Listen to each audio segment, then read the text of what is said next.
Welcome inside the Villa Parlor. I'm Pete, the Canadian Villa Fanatic, wearing the gaffer's jacket because today we're going to spend a bit of time talking about Dean Smith and why he is the perfect man to lead the footballing exploits of Aston Villa Football Club. In fact, you could almost call it a love story. High school sweethearts that went their separate ways, grew up, and as fate would have it, found each other once again to form a perfect partnership. I will go as far as to say that Aston Villa will never sack Dean Smith, and he'll only leave the club to take on something bigger, which I think is going to be the England job. Let's hope not for another 10 years when he turns 60. I think he'd be a better England manager now. And of course, they'll have a succession plan between now and then. What I despise about football today, and also society in general, is this impulsive, instant gratification, vain society that wants everything right now. So if your team has a run of bad results of, say, 3 games, the manager outshouts start, and the plan is just ripped up and thrown away by guys like Simon and Hansworth, who's never kicked a ball in anger but lives in his parents' basement suite and plays fantasy football all day, and who thinks that the manager is tactically clueless. And so he thinks you could just go to a drop-down menu and select a new manager with more points and appoint that person. That is not how it works. A manager, the head of the footballing operations, does not make decisions in isolation. He is part of a team that works together. They don't make arbitrary calls. It's a group effort. And that's what I love about Aston Villa right now. It is a team, a cohesive club with a plan. So strap yourself in, maybe pour yourself one of these, and let's talk about Dean Smith and his importance to the Aston Villa plan.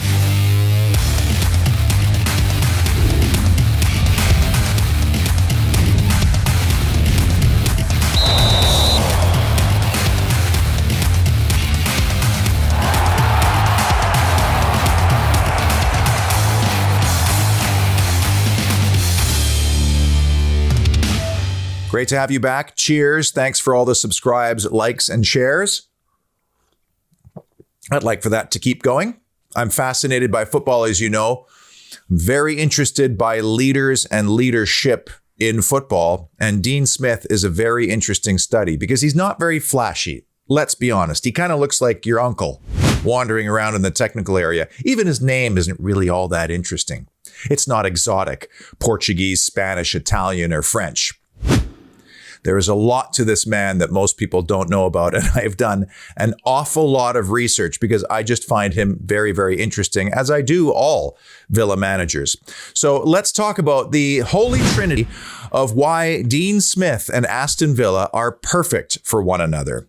And we'll start with a couple of honorable mentions. Obviously, for him to get to this stage, he has 2 really key ingredients, and that is the eyeballs and the instincts. And if you don't have those 2 things, you're not in management at the level that he's in. And for instinct and eyeballs, I look at 2 players, Ezri Konsa and Ollie Watkins, as great examples. There's still risks coming from the Championship to the Premier League. And so he sees the potential. He sees the athleticism and the talent and the skill and all those things. But it's the mental side of the game that helps players excel to the next level and what their future potential may look like. And with those 2 players who he worked with closely, he got it absolutely spot on. So that's one. The other one, though, is he has embraced the role of the father figure. And why is that important? It's important because in football, so many players come from very diverse and sometimes difficult backgrounds, split families, mixed families, impoverished conditions, sometimes really bad backgrounds. And so if you embrace that role, you have a better chance with young players. And not to mention, Aston Villa is teaming with young talent coming up and through the ranks. Sir Alex Ferguson was a father figure, but he was just a very different kind of father from a different era. He was like Dean Smith's dad's era, where the hairdryer and the tough love was acceptable. That's not as acceptable in the modern game, and you need to put an arm around players every once in a while. And it was Smith himself who said he takes no greater satisfaction than helping a young player come into his environment and then fly away to a bigger and better opportunity. And it is because of that I think he is perfectly positioned in a club that takes youth development and young players in general so seriously. So the number 3 reason why Dean Smith is the perfect fit for Aston Villa is that he is emotionally intelligent. And you're thinking to yourself, Pete, what does emotional intelligence have to do with tactics, formations, systems, substitutions, and all that? Well, actually, it has a lot in the grander scheme of things. Those issues are the end result of a lot of other work. And emotional intelligence, or EQ, emotional quotient, is your ability to manage your emotions, to reduce stress, to become a more effective communicator, and perhaps most importantly, in the world of conflict resolution. And in a sport like football, where you're dealing with testosterone-fueled adult males who are all fighting for positions, that can be a very handy tool, especially when you have to tell somebody you're not playing on Saturday, which Dean Smith does before every single match. It all started for Dean Smith at Walsall.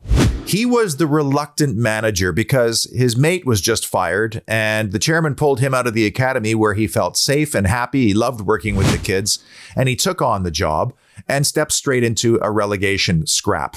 After a particularly poor performance, he goes into his team's dressing room and absolutely eviscerates them, slaughters them, up one side of them, down the other, door slams, out he goes. And at that moment, he realized, I've just caned a group of men that I'm now going to ask to come to work on Monday with a positive attitude and prepare for a relegation scrap on Saturday.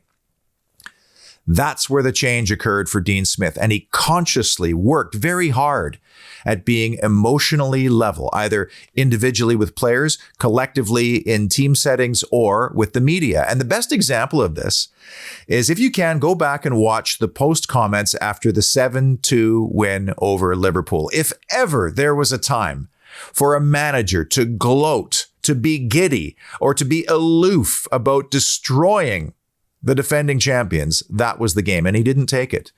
He was level, respectful. He was proud and pleased, but it almost felt as though he thought they could have offered more, and they should have been 10. But then compare that post-match reaction to the 2-0 loss at Man City. That was the first game back after the COVID outbreak, and the first game since a game at Old Trafford where, shock and surprise, Aston Villa was done in by a diabolical penalty. At Man City, Villa put in a valiant effort and were completely undone by an incredible interpretation of an already dumb law.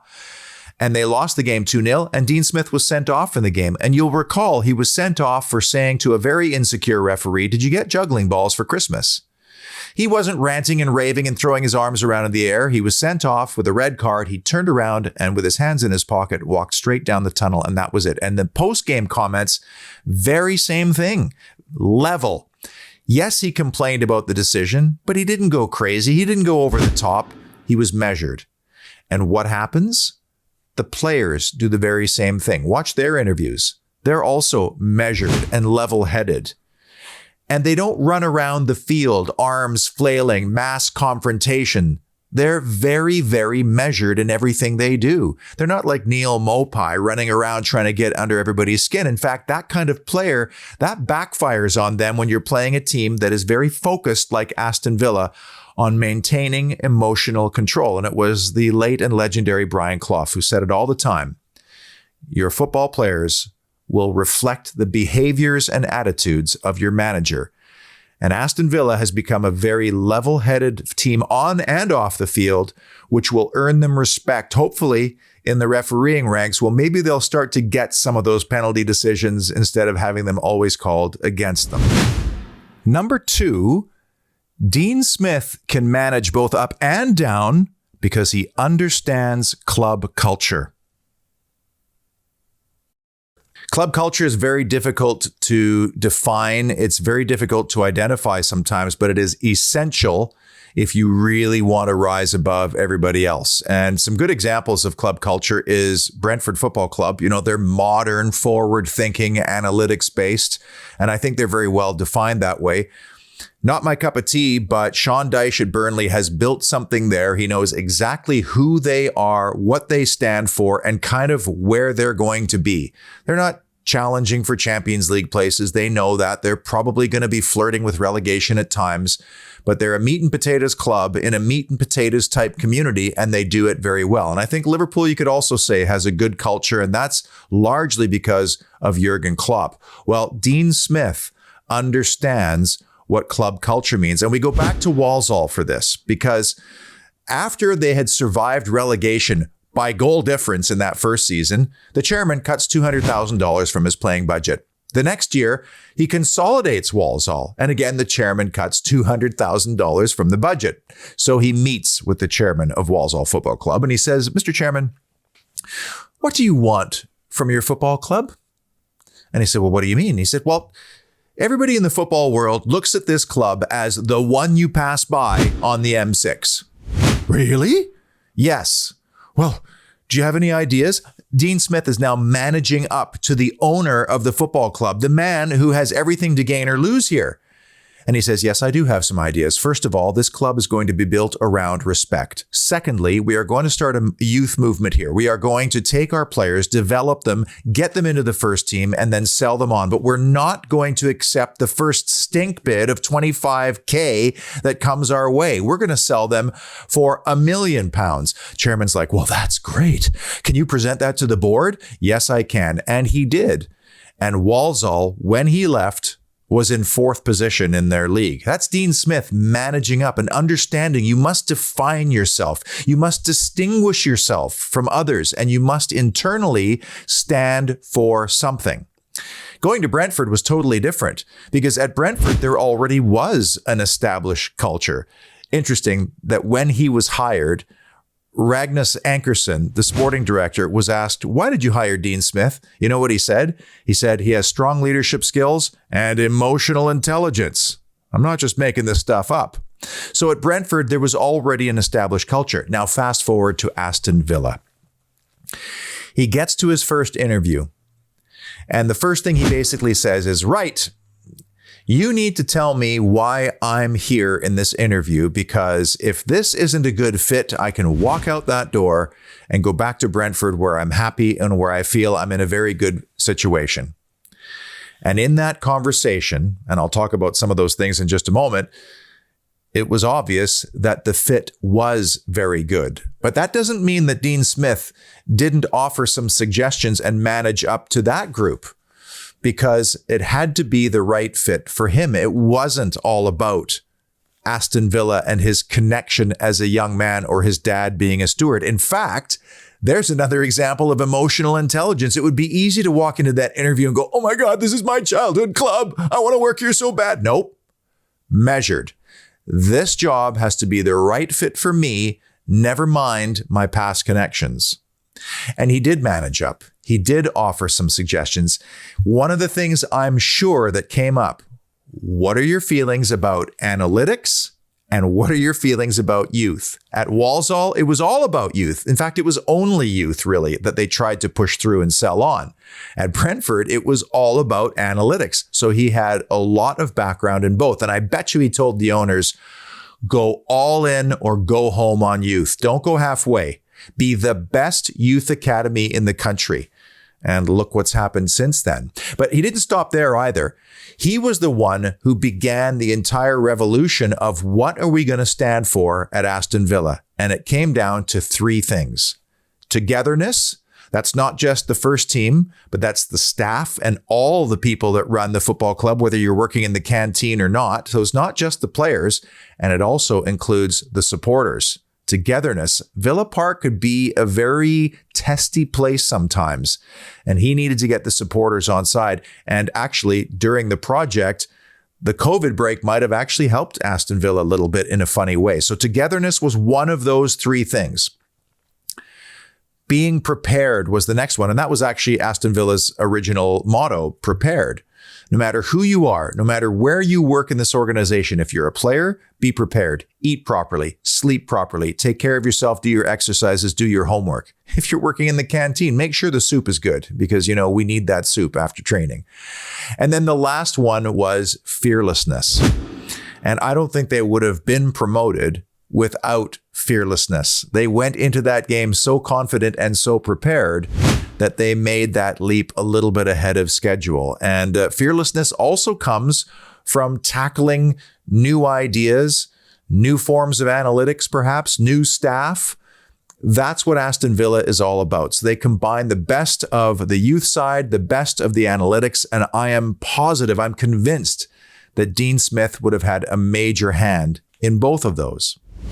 And the number one reason why Dean Smith and Aston Villa are perfect for one another, Dean Smith has a growth mindset. Again, you're saying, Pete, this has nothing to do with tactics, formations, systems, substitutions, and all that. No, because I want to think at a bigger level. And I want to go back to that first interview at Villa Park. The growth mindset is how the two owners, Wes and Nassif, have built their companies. Their philosophy is quite simple.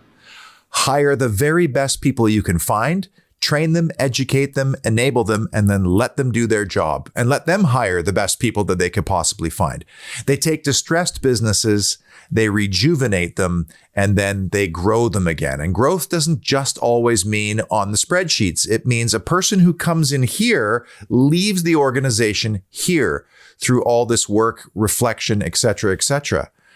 Well, that's exactly where Dean Smith came from. And that's where I believe the synergy was almost instant and where they knew they were talking to the right people.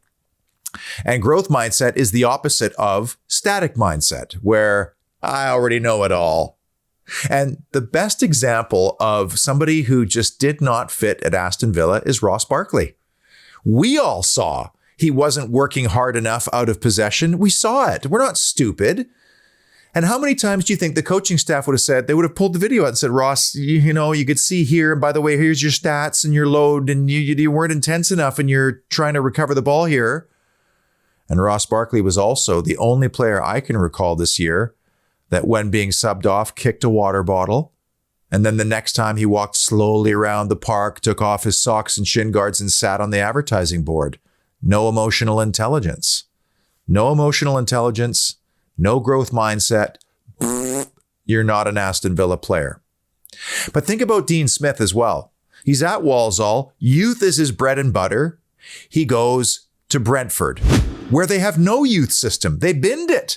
And instead they go to analytics, which they did not have at Walsall.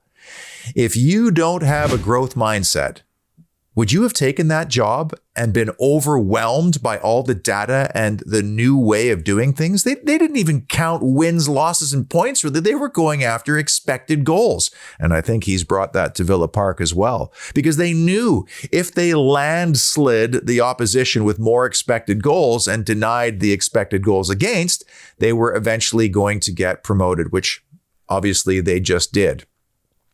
Here's the other thing about the growth mindset. Craig Shakespeare. Here's a guy who was integral to Leicester's title championship. He was the right-hand man of Claudio Ranieri, and he did have a very important role during that season. And there he is available, and Aston Villa brings him in. Would an insecure manager with a static mindset bring in somebody with that pedigree to challenge them? Because that's what Dean Smith wants. He wants debates. He wants to be challenged. He wants discussion. And this is where I go back to the beginning. When people say, oh, can the manager Smith out?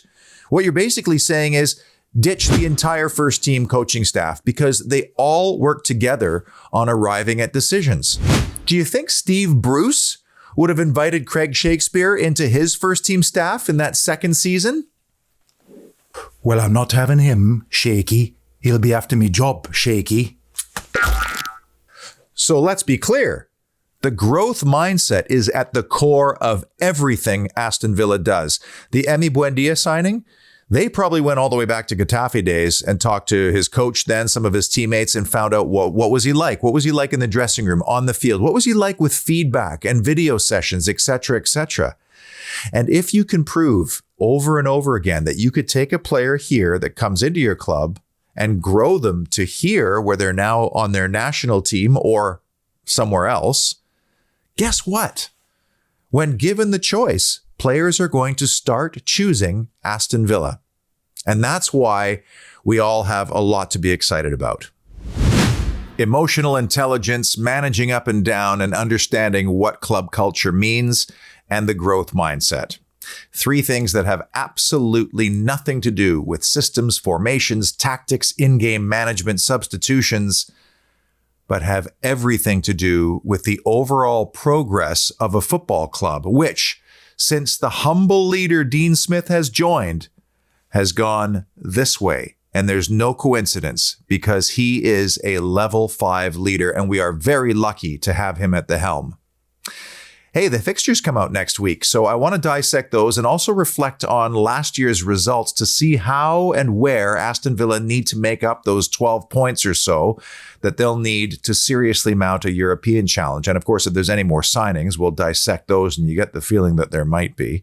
Thanks for watching. Please like, subscribe, and share with somebody, especially if they're from the Smith Out Brigade. We're going to try to turn them here. And as always, up the mighty Villa.